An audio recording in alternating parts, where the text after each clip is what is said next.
Good morning students, मैं इसके भारती लक्ष्य में आपका स्वागत करता हूं और मैं अभी इलेक्ट्रोकेमिस्ट्री का 10वां लेक्चर 10th लेक्चर बना रहा हूं। आज हम लोग न्यूमेरिकल्स बनाएंगे। इसके पहले जितने भी हम लोग टर्म पढ़ चुके हैं, molar conductivity, equivalent conductivity, cell constant, ठीक है, कंडक्टिविटी, रेसिस्टिविटी, रेसिस्टेंस, कंडक्टेंस, इन सब को डिफाइन कर चुके हैं। ठीक है, आज इन सब से रिलेटेड हम लोग न्यूमेरिकल्स बनाने जा रहे हैं। 3 या 4 न्यूमेरिकल्स मैं आपको बताऊंगा।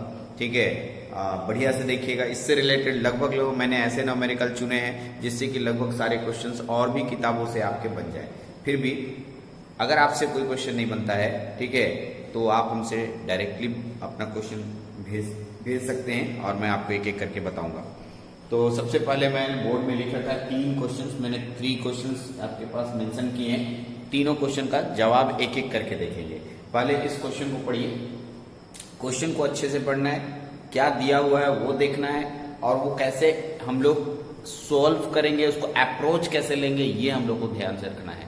सबसे पहला क्वेश्चन है 0.5 m 0.5 नॉर्मल सॉल्यूशन। जैसी नॉर्मल सॉल्यूशन बोल दिया, इसका मतलब नॉर्मलिटी दिया हुआ है। ठीक है, n याद है, नॉर्मलिटी। ठीक है, of sharp place between 2 platinum electrode 2 centimetre apart. 2 centimetre apart. Apart का हिंदी होता है दोनों इलेक्ट्रोडों के बीच की दूरी। कितना? 2 सेंटीमीटर। तो दोनों इलेक्ट्रोडों के बीच की दूरी को किससे डिनोट करते थे? L से। ठीक है, L से। ठीक है, याद कीजिएगा, L लेंथ ऑफ द दो इलेक्ट्रोड के बीच का सेपरेशन को L बोलते हैं। L इक्वल टू दिया हुआ है 2 सेंटीमीटर, और सेंटीमीटर में रहने देना, मीटर में नहीं, सेंटीमीटर में ही लिया जाता है इसको। L का मान दिया हुआ है गिवन में। Okay, apart and area of cross section. Area of cross section A से डिनोट करते हैं 4 centimetre square. Okay, third as resistance of 25 ohm. Resistance का मान 25 ओम मिल गया। ठीक है, और चौथा पॉइंट है n का मान दिया हुआ है, n इक्वल टू 0.5। ठीक है, यानी इसको कह सकते हैं ग्राम इक्विवेलेंट दिया हुआ है। ठीक, चलिए ओके, तब इसमें हम लोग को सॉल्व करना है। क्या पूछा है? Calculate equivalent conductivity. Equivalent conductivity, चलिए इक्विवेलेंट कंडक्टिविटी का फॉर्मूला ऐसा होता है, equivalent conductivity is equal to formula होता है कप्पा, यानी कि कंडक्टिविटी इनटू, ठीक है, ओके, इनटू 1000 बाई m। ठीक, ये तो मैंने फॉर्मूला आपको बताया था। तो आप बोलिए सर ये तो फॉर्मूला ठीक है, n का वैल्यू है, पुट कर दीजिए। k नहीं मालूम है। अब ये k सबसे बड़ा टेंशन है। ये फॉर्मूला तो यूज होगा ही, बहुत अच्छे से यूज होगा, लेकिन इस फॉर्मूला में आपको k के बारे में कुछ भी नहीं पता है। आपको k कैलकुलेट करना पड़ेगा। तो चलते हैं, कप्पा का मान निकालते हैं। चलते हैं, इसको कैसे निकालेंगे? तो अब हम लोग इसका कैलकुलेशन निकालने जा रहे हैं। कैलकुलेशन, इसका नाम a देकर छोड़ दीजिए। Calculation of k, kappa. ठीक है, इसके लिए हम लोग जानते हैं वी नो दैट। क्या जानते हैं? देखिए, वी नो दैट, ठीक है, R equal to rho L by A। ये फॉर्मूला आप लोगों ने पढ़ा है, correct. R equal to rho L by A। ठीक है, अब इसको चेंज कर देते हैं। ठीक है, तो इसको थोड़ा सा अलग तरीके से लिखते हैं। हमको अपोजिट करना है। इसको अपोजिट करने से कुछ नया चीज मिलेगा। देखिए, इसको यहाँ 1 बाई R हो जाएगा, इज इक्वल टू A ऊपर हो जाएगा, A ऊपर हो जाएगा, ठीक है, बटा में यहाँ नीचे L हो जाएगा, और इसको लिख सकते हैं 1 बाई रो। आपको याद दिला रहा हूँ, डायरेक्ट मैं फॉर्मूला यूज कर सकता हूँ, लेकिन आपको थोड़ा समझाने की कोशिश कर रहा हूँ कि आप कैसे अप्रोच लेंगे। 1 बाई R, ठीक है, तो R की वैल्यू हमको पता है, यहाँ से ले सकते हैं। चलिए ठीक है, G भी बोलते हैं इसको। ठीक है, अब देखिए यहाँ से आगे बढ़ेंगे तो 1 by R is equal to, इसी को हम लोग 1 बाई रेसिस्टिविटी को कंडक्टिविटी कप्पा के नाम से डिनोट करते हैं, इंटू A बाई L। अब हमको ये कप्पा निकालना है, तो कप्पा का फॉर्मूला कैसे होगा आप देख लीजिए। इतना होगा, यानी हम यहाँ से निकाल सकते हैं, कप्पा का मान निकालेंगे तो इसके लिए हमको L अपॉन, ठीक है, R इंटू A लिखना होगा, L by R into A। अब बताइए आपको किसका किसका वैल्यू दिया हुआ है, अच्छे से देखिए। Kappa is equal to L, length कितना सेंटीमीटर है? 2 सेंटीमीटर आपके पास है, यहाँ सेंटीमीटर मेंशन कर दीजिए। आर का मान कितना है 25 मेंशन कर दीजिए, ठीक है। Ohm into area of cross section 4 centimetre square mention कर दीजिए, ठीक है। अब इसको आप सॉल्व कीजिएगा तो अब आपको कुछ नया चीज मिलेगा, देख लीजिए। सॉल्व करते हैं, चलिए सॉल्व करके आपको एक एक करके मैं दिखाता हूँ सॉल्व करके। तो यहाँ से कप्पा का मान निकलेगा, कप्पा का मान कितना निकला, ठीक है। इसको कट कीजिएगा तो 2, ठीक है, और 2 से कट हो जाएगा 2, 2 जा 4, 25 गुना 100, ठीक है, अगर 25 गुना 50, ठीक है।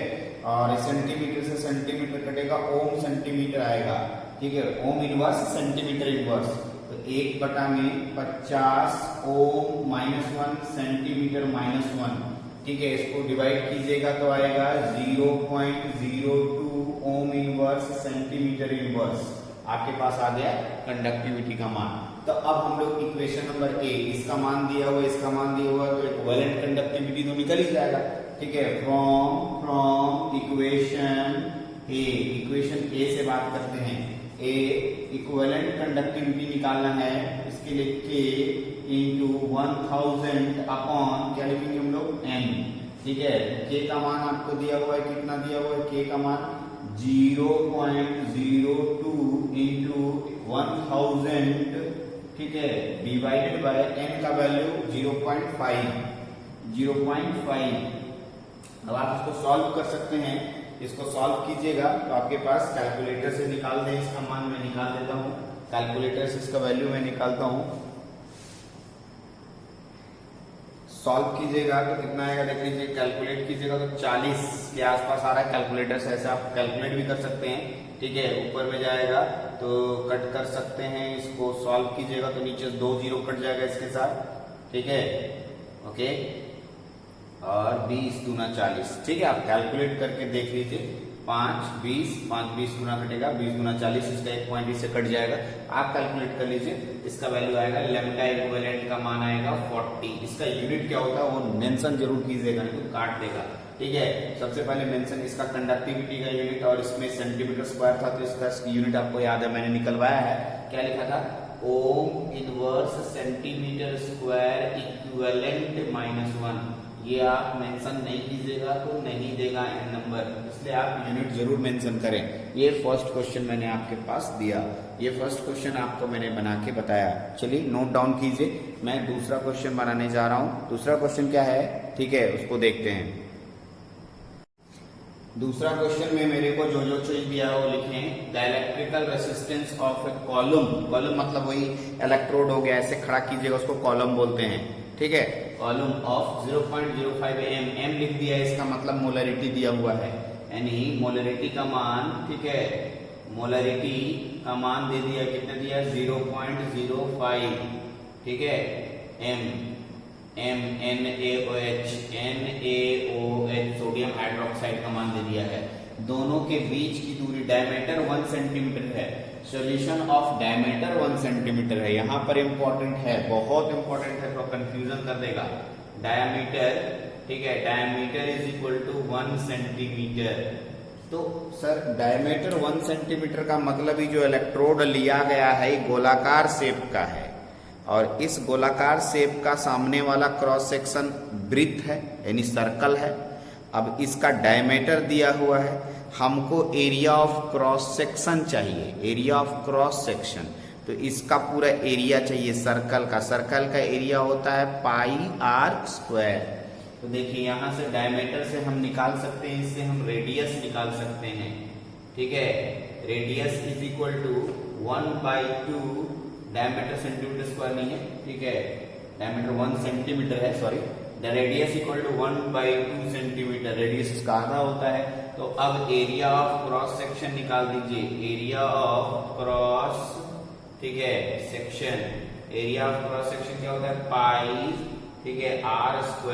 पाई का पाई रखने दीजिए, r का वैल्यू 1/2 सेंटीमीटर, ठीक है, का होल स्क्वायर निकालिएगा तो जो वैल्यू आएगा कैलकुलेटर से आप उसको रख सकते हैं। कितना हो जाएगा π/4, कैलकुलेट मत कीजिए, नहीं रहने दीजिए। ये एरिया ऑफ क्रॉस सेक्शन की वैल्यू आ गई π/4 सेंटीमीटर स्क्वायर। आइए एंड लेंथ, लेंथ का मतलब दो इलेक्ट्रोड के बीच की दूरी L बराबर दिया हुआ है 50 सेंटीमीटर, 50 सेंटीमीटर, ठीक है। एंड द इलेक्ट्रिकल रेसिस्टेंस ओम दिया हुआ, ये दिखा हुआ इलेक्ट्रिकल रेसिस्टेंस इतना इतना इतना इतना इतना ओम, यानी रेसिस्टेंस का मान दिया हुआ है 5.55 मल्टीप्लाई 10 टू द पावर 3 ओम, इतना सारा मान दिया हुआ है। जो दिया हुआ है मैंने मेंशन कर दिया। सबसे पहले क्या पूछा है आपसे, फाइंड, देखिए लिख रहा हूं फाइंड, ठीक है, रेसिस्टिविटी, रेसिस्टिविटी रो को डिनोट करते हैं, रो इज इक्वल टू क्वेश्चन। देखिए दूसरा क्वेश्चन क्या, कंडक्टिविटी, कप्पा, कप्पा कंडक्टिविटी निकालने के लिए कह रहा है, एंड मोलर कंडक्टिविटी, ठीक है, लैम्डा एम का मान निकालने के लिए कह रहा है। तीन चीज आपको कैलकुलेट करने के लिए कह रहा है, तो तीनों को एक एक करके हम लोग कैलकुलेट करते हैं। सबसे पहले रेसिस्टिविटी निकालेंगे, तो रेसिस्टिविटी के लिए फॉर्मूला, ठीक है, इधर बना रहे, वहां से इधर आ जाइएगा, ठीक है। तो सबसे पहले वी नो दैट, हम लोग को पता है, क्या पता है, वी नो दैट पता है कि, ठीक है, R is equal to rho L by A होता है, ठीक है। क्या R पता है, यस R पता है सर। रो हम लोग को निकालना है, रेसिस्टिविटी इसी को बोलते हैं, L पता है, A पता है, तो यस सब कुछ पता है, तो हम ऐसे रो का मान निकाल सकते हैं, R इंटू A बटा में, R इंटू A बटा में L, R इंटू A बटा में L। R का मान, R क्या है आपके पास, देख लीजिए 5.55 into 10 to the power 3 multiply area, area का मान कितना निकाल चुके हम लोग, पाई बाई 4, तो नीचे 4 हो जाएगा, ठीक है, ओके। अब इधर नहीं है कुछ। एल लेंथ, लेंथ का मान कितना है आपके पास, एल लेंथ आपके पास 50 सेंटीमीटर दिया हुआ है। सॉल्व कीजिएगा तो रेसिस्टिविटी का मान आ जाएगा, कैलकुलेट करता हूं मैं कैलकुलेटर से, वेट कर लीजिए। इसका मान आएगा 87.135, 87 इसका वैल्यू आएगा, इसका कैलकुलेट कीजिए 87.135 ohms, ohm inverse centimetre inverse, ठीक है। ये रेसिस्टिविटी की वैल्यू हो गई, इसको अच्छे से ध्यान रखना है, 87.135, बढ़िया से याद रखिएगा, यही आपका आंसर हुआ। ये क्या हुआ है यहाँ पर, कैलकुलेट कर लीजिए कैलकुलेटर से, ठीक है, कैलकुलेट कीजिएगा तो मेरे कैलकुलेटर में यही आंसर आ रहा है, ठीक है, कैलकुलेटर में ही दे रहा है हम लोग को 87.135। चलिए एक कैलकुलेट हो गया, रेसिस्टिविटी हो गया। कंडक्टिविटी, तो कंडक्टिविटी रेसिस्टिविटी का उल्टा होता है, कंडक्टिविटी रेसिस्टिविटी का उल्टा होता है। चलिए शुरू करें conductivity. Conductivity is equal to, conductivity का फॉर्मूला होता है, conductivity is equal to 1 by resistivity, resistivity, ठीक है। तो अब आइए 1 बाई रेसिस्टिविटी की वैल्यू कितनी है आपके पास, 87.135, ठीक है। ये ओम इनवर्स सेंटीमीटर इनवर्स ऊपर चला जाएगा और इसको कैलकुलेट कीजिएगा तो आएगा 0.01148, ठीक है, ओम, ठीक है,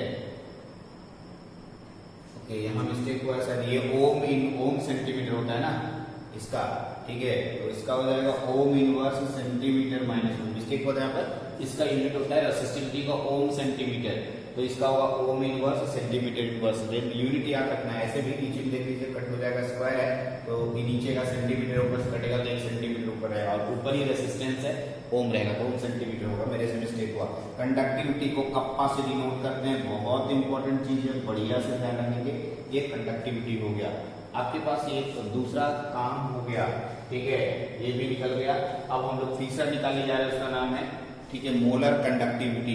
तो मोलर कंडक्टिविटी बहुत आसान है, ठीक है, मोलर कंडक्टिविटी कैलकुलेट करना कोई बड़ी बात नहीं है, ठीक है। मैं यहाँ कैलकुलेट कर दे रहा हूँ, आप देख लीजिए छोटा सा जगह में हो जाएगा। Lambda M is equal to formula होता है कंडक्टिविटी इंटू 1000 अपॉन एम, ठीक है। तो कंडक्टिविटी का मान आपके पास मालूम है 0.01148, ठीक है, multiply 1000 upon M, molarity, molarity का मान कितना है जी, दिया हुआ है 0.05।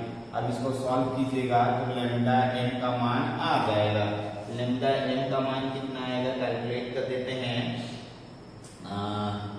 लैम्डा एन का मान आएगा, ठीक है, 229.6 और ठीक है इसको कहेंगे ओम inverse centimetre square mole inverse. ठीक है, ये इसका यूनिट हो गया, इसका आंसर हो गया। तो अब आपके पास सभी आंसर्स मिल गए हैं। 3 को निकालने के लिए कहा था, तीनों का मैंने वैल्यू लिखा। अच्छे से सिलसिलेवार ढंग से कॉपी में मेंशन कीजिए और बनाने की कोशिश कीजिए। ठीक है, चलिए तो हम लोग तीसरे क्वेश्चन पे आते हैं। क्वेश्चन को देखिए, तीसरा क्वेश्चन हम लोग के पास है स्पेसिफिक कंडक्टिविटी, ठीक है, ओके, ऑफ n/50 यानी नॉर्मलिटी दिया हुआ है। KCl solution at 25 degree centigrade, यहीं पर ये देखिए 25 डिग्री सेंटीग्रेड दे देता है तो कंफ्यूजन आता है, ये क्या दे दिया सर, टेम्परेचर दिया है। जनरली टेम्परेचर से हम आपको बताए थे कंडक्टेंस और रेसिस्टेंस अफेक्ट करता है। आप पिछले जाके देखें, ठीक है, एक फैक्टर है टेम्परेचर जिससे, ठीक है, आपकी कंडक्टिविटी चेंज होती है। तो आप ध्यान रखें, इसलिए टेम्परेचर का बात किया है। लेकिन अभी हम लोग टेम्परेचर से रिलेटेड कितना इफेक्ट आता है उसको नहीं पढ़ेंगे, ये आपके क्वेश्चन का एक पार्ट है। दे तो घबराए नहीं, उसको देखें, उस क्वेश्चन का वो पार्ट है। ठीक है, तो n/50 KCl solution 25 degree centigrade इतना क्या है, कंडक्टिविटी दिया हुआ, स्पेसिफिक कंडक्टिविटी। क्या से डिनोट करते हैं स्पेसिफिक कंडक्टिविटी को, कप्पा से। चलिए कप्पा का मान दिया, कप्पा का वैल्यू कितना दिया हुआ देख लीजिए। कप्पा इज इक्वल टू 0.000276 और यूनिट देख लीजिए महो, यही ओम इनवर्स है, ohm inverse centimetre inverse. Kappa का मान आ गया। If the resistance of the cell of solution is, resistance का मान 500 ओम है। ठीक है, तो what is the cell constant, cell constant आपको कैलकुलेट करना है, सेल कांस्टेंट निकालना है। चलिए सेल कांस्टेंट का फॉर्मूला देते हैं। सेल कांस्टेंट का क्या फॉर्मूला होता है आपके कॉपी में, पहले फॉर्मूला पीछे जाए, फॉर्मूला देखें, फॉर्मूला से पता करें। तो आप पीछे जाएंगे, सेल कांस्टेंट का फॉर्मूला मिलेगा, देखिए क्या होगा, cell constant is equal to, formula मिलेगा आपको सेल कांस्टेंट। ठीक है, सेल कांस्टेंट का फॉर्मूला आपके पास कितना आएगा मैं बता दूं। ठीक है, सेल कांस्टेंट का फॉर्मूला ऐसे मैंने जो लिखा है वो फॉर्मूला बता देता हूं। क्या था मेरे पास, स्पेसिफिक कंडक्टिविटी।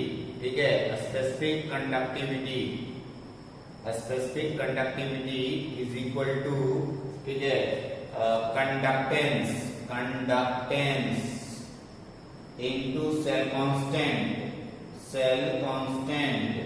ठीक है, ये आपके पास फॉर्मूला था। ठीक है, तो हम लोग सेल कांस्टेंट हम लोग को निकालना है, तो सेल कांस्टेंट को बाहर निकाल देते हैं। Cell constant is equal to, cell constant यही ना फॉर्मूला था। ठीक है, सेल कांस्टेंट इनटू कंडक्टेंस। ठीक है, तो सेल कांस्टेंट का वैल्यू हम लोग को कैलकुलेट करना है। तो सेल कांस्टेंट को बाहर ले लेते हैं, तो इसमें कितना हो जाएगा, स्पेसिफिक कंडक्टिविटी, ठीक है, डिवाइडेड बाय कंडक्टेंस। ठीक है, तो स्पेसिफिक कंडक्टिविटी बाय कंडक्टेंस। अब बताइए कंडक्टेंस जो है रेसिस्टेंस का उल्टा होता है, सही बात है, कंडक्टेंस जो है रेसिस्टेंस का उल्टा होता है, 1 रेसिस्टेंस लिख सकते हैं इसको। तो इसका मतलब क्या हो गया, स्पेसिफिक कंडक्टिविटी, ठीक है, इनटू कंडक्टेंस का उल्टा रेसिस्टेंस हो गया। यहाँ रेसिस्टेंस लिख सकते हैं, ठीक है, इनटू करेंगे तो ऊपर चला जाएगा। तो अब बताइए स्पेसिफिक कंडक्टिविटी का मान कितना है आपके पास, स्पेसिफिक कंडक्टिविटी।